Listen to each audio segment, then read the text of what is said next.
Hello and welcome back to your own YouTube channel edge for Hindi 1 to 1।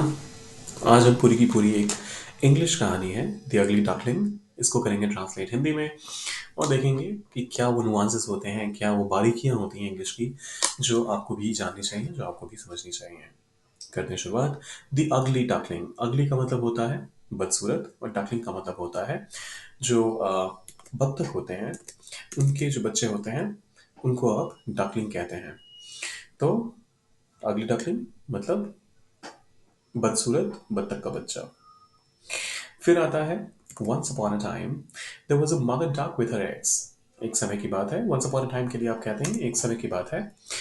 There was a mother duck, एक माँ बत्तख थी with her eggs, अपने अंडों के साथ। सो एक समय की बात है, एक बत्तख माँ या फिर माँ बत्तख अपने अंडों के साथ थी। Once upon a time, there was a mother duck with her eggs. One of the eggs was larger than the rest. अब ये ध्यान दीजिए, यहाँ पर जो ग्रामर की बारीकी मैं यहाँ पर आपको बताने वाला हूँ। यहाँ पर eggs लिखा हुआ है लेकिन इसके साथ was का इस्तेमाल हुआ है और ये है हमारा सब्जेक्ट वर्ब एग्रीमेंट का एक रूल जो कहता है कि आपका सब्जेक्ट जब भी शुरुआत वन ऑफ से शुरू हो तो आगे आने वाला फ्रेज वो प्लूरल में होगा, लेकिन फिर भी आपको जो वर्ब है वो सिंगुलर ही रखना है क्योंकि यहाँ बात वन की हो रही है। So one of the eggs में से एग्स सब्जेक्ट नहीं है, वन सब्जेक्ट है।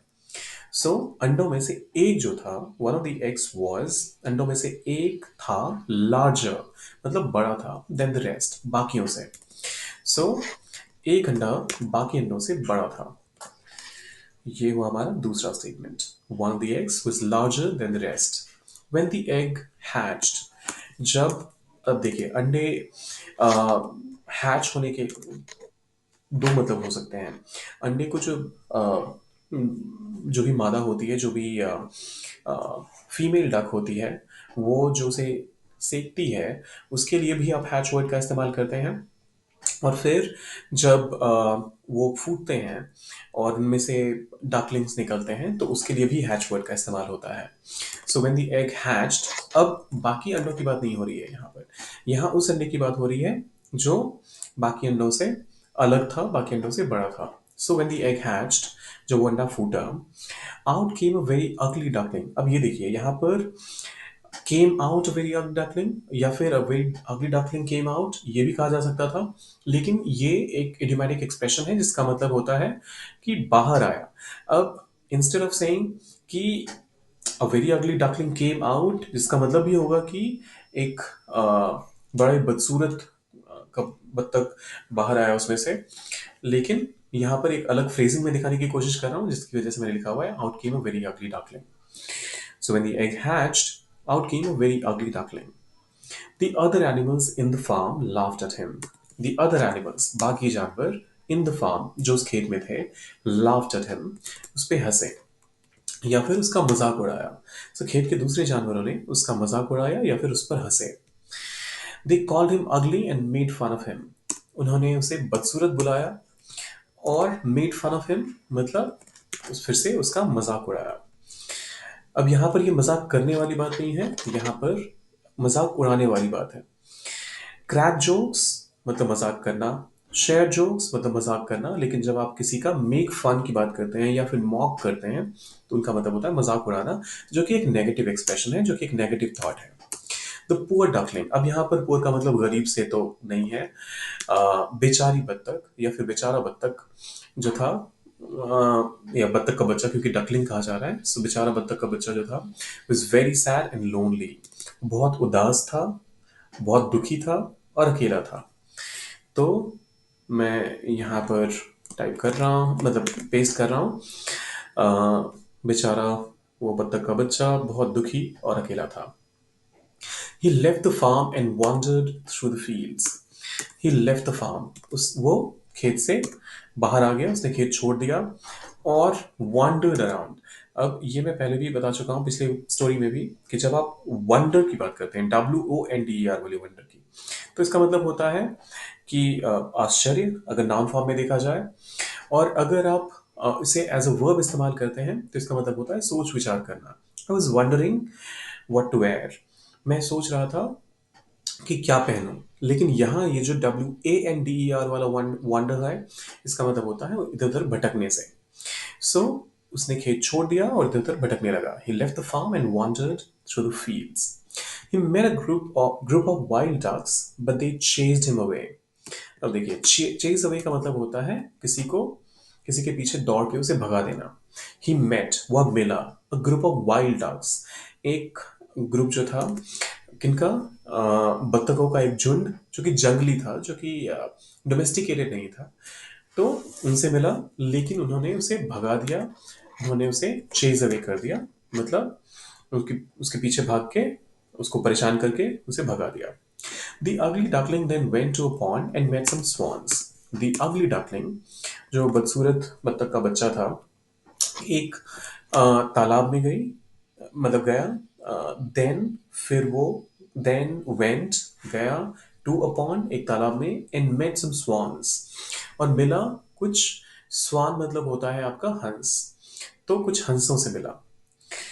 फिर बदसूरत बत्तख एक तालाब में गया या फिर गई और कुछ हंसों से मिली। He was still sad and thought he didn't belong there. वो अभी भी दुखी था। वह था still, अभी भी sad, दुखी, and thought, और सोचता था, he didn't belong there, कि ये उसकी जगह नहीं है। belong करने का मतलब होता है कि जो आपकी जगह होती है, आप उसे बिलोंग करते हैं, राइट। आप अपनी कम्युनिटी की बात कर सकते हैं, आप अपनी फैमिली की बात करते हैं, जहां आप बिलोंग फील करते हैं। तो ही was still sad and thought he didn't belong there. वो अभी भी दुखी था और सोचता था कि वह वहां का नहीं है। सॉरी, यहाँ पे एक टाइपो एरर हो गया, वह वहां का नहीं है, ये कहने का मतलब है। टाइम पास्ट, समय बीता, and the duckling grew up, और वो बत्तख का बच्चा बड़ा हो गया। समय बीता और वो बत्तख बड़ा हो गया, या अगर फीमेल बत्तख हम मान रहे हैं उसे, तो बड़ी हो गई। समय बीता, time past, and the duckling, जो बत्तख था, ग्रू अप। ग्रो अप का मतलब होता है बड़ा होना, और ग्रू अप कहा जा रहा है मतलब बड़ा हो गया या फिर बड़ी हो गई। वन डे, एक दिन, ही लुक्ड, उसने देखा, एट हिज रिफ्लेक्शन, अपनी परछाई को, इन द वाटर, पानी में। एक दिन उसने पानी में अपनी परछाई देखी। एक दिन उसने अपनी परछाई पानी में देखी, और टू हिज सरप्राइज, उसे विस्मय विस्मय हुआ या फिर उसे आश्चर्य हुआ। He had turn into a beautiful sworn, वह बदल गया था किस चीज में, एक बहुत ही सुंदर हंस में।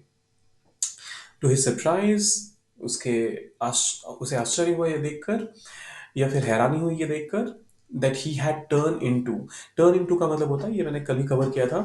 टर्न इनटू का मतलब होता है किसी भी चीज को जब एक चीज से दूसरी चीज में बदल जाने का प्रोसेस होता है, उसके लिए आप टर्न इनटू का इस्तेमाल करते हैं। तो ये turn into a beautiful swan, वह बदल गया था एक खूबसूरत हंस में। हैरानी की बात थी कि वह एक सुंदर हंस में बदल चुका था। The other swans welcomed him and felt happy and accepted. And he felt happy and accepted. The other swans, जो बाकी वहां पे हंस थे, welcomed him, उनका स्वागत किया। अब ये ध्यान रखिएगा, वेलकम का पास्ट वेलकेम नहीं होता है। वेलकम एक अलग वर्ड है पूरी तरह से, और उसका पास्ट होता है वेलकम्ड। उसका स्वागत किया, बाकी हंसों ने उसका स्वागत किया, एंड ही फेल्ट, और उसे महसूस हुआ, हैप्पी, खुश, एंड एक्सेप्टेड, कि उसे स्वीकार कर लिया था बाकी लोगों ने, बाकी हंसों ने। तो इस चीज से उसे खुशी हुई, और उसे अपनापन महसूस हुआ या स्वीकृति मिली, ऐसा कह सकते हैं। The other ducklings were no longer ugly. Sorry, the ugly duckling was no longer ugly. जिसे हम पहले बदसूरत बत्तख कह रहे थे, वह एक बदसूरत बत्तख बत्तख नहीं था, या फिर वो बदसूरत नहीं था। अब वह बदसूरत बत्तख नहीं रहा था, या फिर अब वह बदसूरत बत्तख बदसूरत नहीं था। He was now the most beautiful swan of all. वह सबसे खूबसूरत जो हंस थे, उन सब में भी सबसे ज्यादा सुंदर था। He was now the most beautiful swan of all.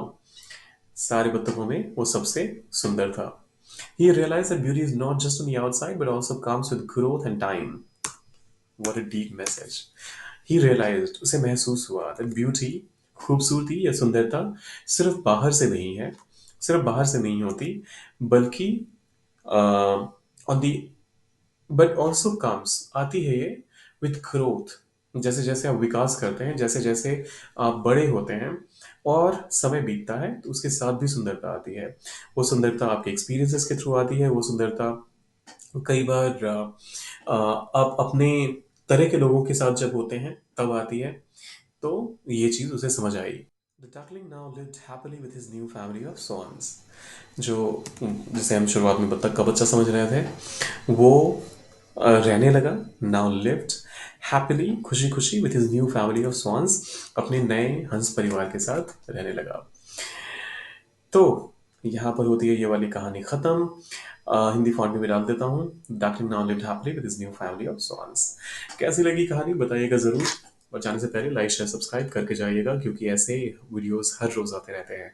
आपका सपोर्ट मुझे और भी ज़्यादा इनकरेज करेगा ऐसे वीडियोस रोज़ रोज़ आपके पास आने के लिए। मिलते हैं जल्दी।